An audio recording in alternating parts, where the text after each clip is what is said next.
In Module 12, we will look at other methods for solving quadratic equations and quadratic functions. In Module 12, Section 1, our focus will be solving quadratic equations by completing the square.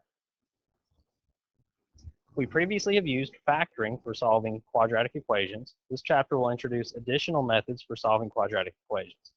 The first method is the square root property. So if b is a real number and a squared equals b, then if we take the square root of each side, the square root of a squared, the square root and square cancel. But on the other side, anytime we introduce a square root into a problem, we must also introduce a plus or minus. Think about it this way. -5, if it was squared, would equal 25, and +5, if it was squared, would equal 25. That's why we need the negative and positive answer. Let's try to solve a few examples. Here we have x squared equals 249. So we take the square root of each side of the equation. The square and square root cancel on the left, and we're left with x equals, remember, we introduced the square root, so we also introduce a plus or a minus sign, square root of 49. We know the square root of 49 is 7, so plus or minus 7. We would split this into two answers, the positive 7 and the negative 7. Let's try another example. Here we have 2x squared equals 4. Before we can take the square root, we have to isolate the exponent 2. So we divide both sides by 2. That leaves us with x squared equals 2. Now we take the square root of each side. That gives us x equals plus or minus, don't forget that, square root of 2. Because square root of 2 is not a perfect square and it doesn't simplify, we leave it in this form and we just write it as two answers, the positive square root of 2 and the negative square root of 2. Here we have another example, y minus 3, that quantity is squared, equals 4.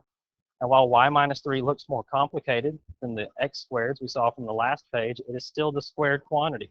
So we are going to take the square root of both sides. The exponent and the square root cancel on the left, and we're left with y minus 3 equals plus or minus square root of 4.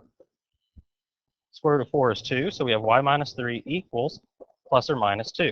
And because we haven't finished solving for the variable, let's now split this into two equations. We have y minus 3 equals 2, and y minus 3 equals negative 2. With the first, we add 3 to both sides, and that gives us y equals 5. That's one answer. With the second, we add 3 to both sides, and that gives us y equals 1. Let's try another example. X squared plus 4 equals 0. Remember, we need to isolate the squared term first. So we cancel the 4's. That gives us x squared equals 0 minus 4 is negative 4. We take the square root of each side. We have x equals plus or minus the square root of negative 4. Remember, if there's a negative underneath the square root, that has to come out as an I. So x equals plus or minus the square root of 4 is 2. Because it was negative 4, this is 2i. And we now have two answers, 2i and negative 2i. Let's try another example. X plus 2 squared equals 25. The squared quantity is already isolated, so we take the square root of each side, leaving us with x plus 2 equals plus or minus the square root of 25 is 5. Now another way, instead of writing two equations, we could just subtract 2 from both sides at this point.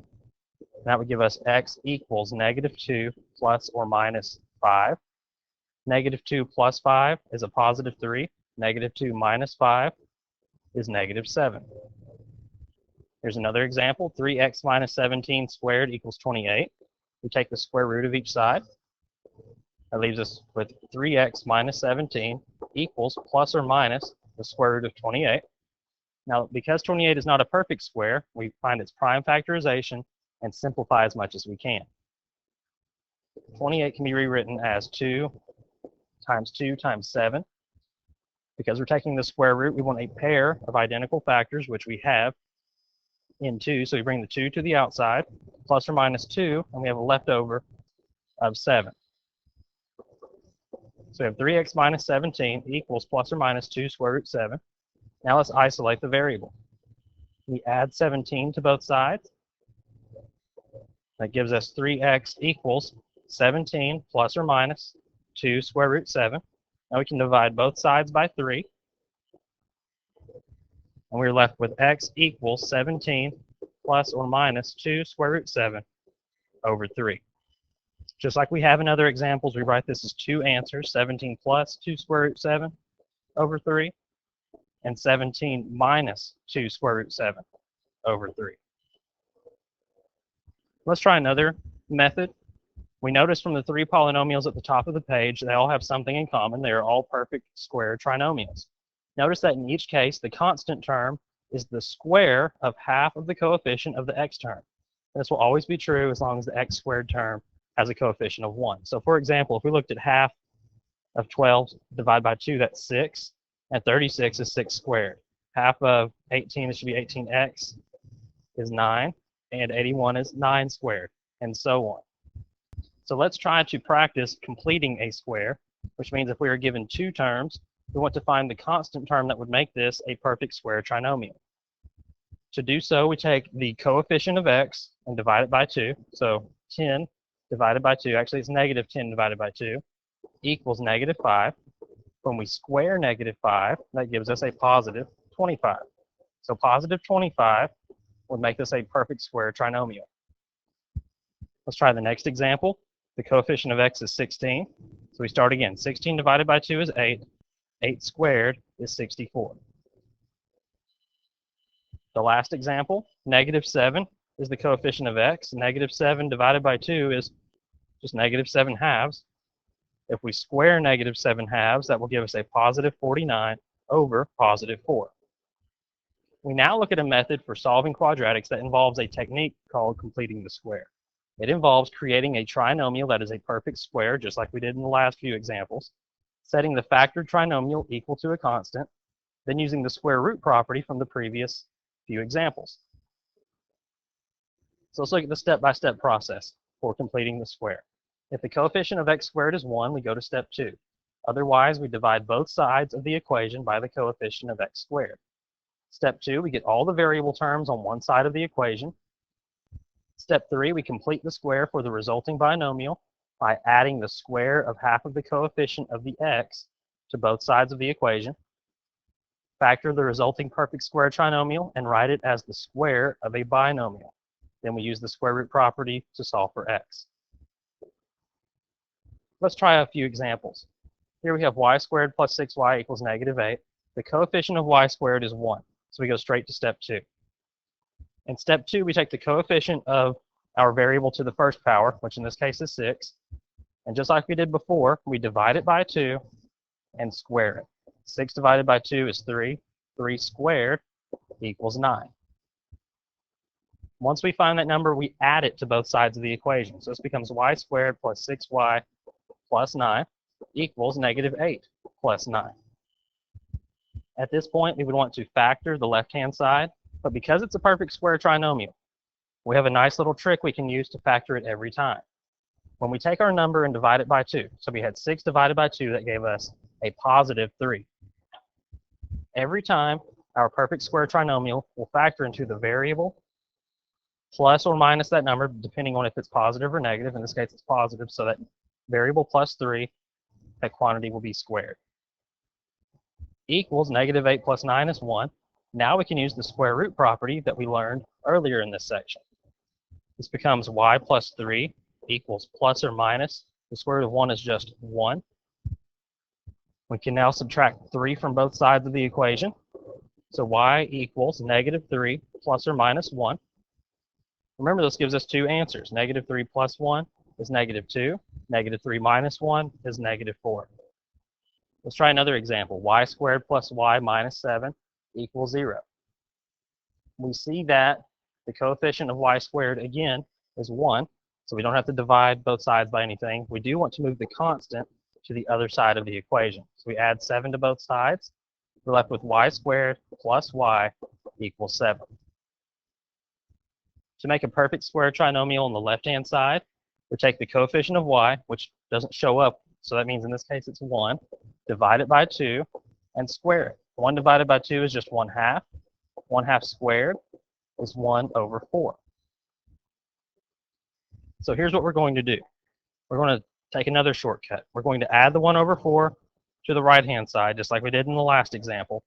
But we're going to skip straight to the factored step on the left-hand side. So remember, we will always factor into the variable plus or minus our number divided by 2. In this case, it's underlined in blue, and it's 1/2. So So y plus 1/2, that quantity is squared, equals 7 plus the quantity circled in green, 1/4. So we take 7 over 1 plus 1 over 4. We need to change the 7 over 1's denominator. So multiply by 4 over 4. And that gives us 28 over 4 plus 1 over 4, which is 29 over 4. So at this point, we have y plus 1/2 all squared equals 29 over 4. We now take the square root of each side. And that gives us y plus 1/2 equals the square root of 29. 29 is prime, so it just remains square root of 29. Square root of 4 is 2, so that becomes 2. And remember, because we introduced the square root, we need a plus or minus sign. At this point, we will subtract 1/2 from each side of the equation, and we are left with y equals negative 1/2 plus or minus the square root of 29 over 2. We write one answer with the plus sign, one answer with the minus sign. Let's try one more example. And in this case, the coefficient of our squared term is not 1, so we will need to go through the process of making it 1. We start by moving the coefficient to the other side of the equation. We have 2x squared plus 14x equals 1. We then divide everything by 2 so that our new coefficient of x squared is just 1. So we have x squared plus 7x equals 1/2. Now we take the coefficient of the x term, divide it by 2. 7 divided by 2 is just 7 over 2. We square it, and that becomes 49 over 4. Just like in the last example, we'll use the 7 over 2 in our factorization. We'll use the 49 over 4 on the right-hand side of the equation.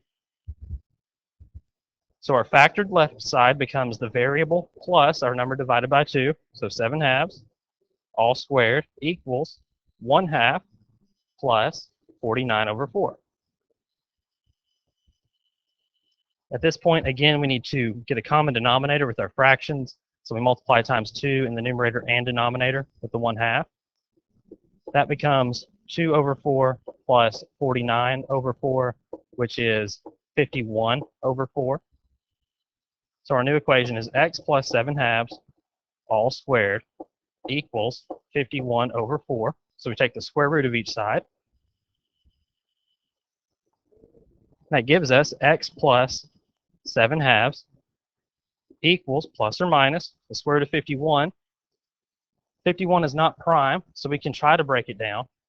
51 equals 3 times 17. So although it's not prime, it doesn't have any common factors that can be pulled out, so it just stays square root of 51 over square root of 4 is 2, so square root of 51 over 2, and that's a plus or minus. We now subtract 7/2 from each side. And we're left with two answers. X equals negative 7/2 plus or minus square root of 51 over 2.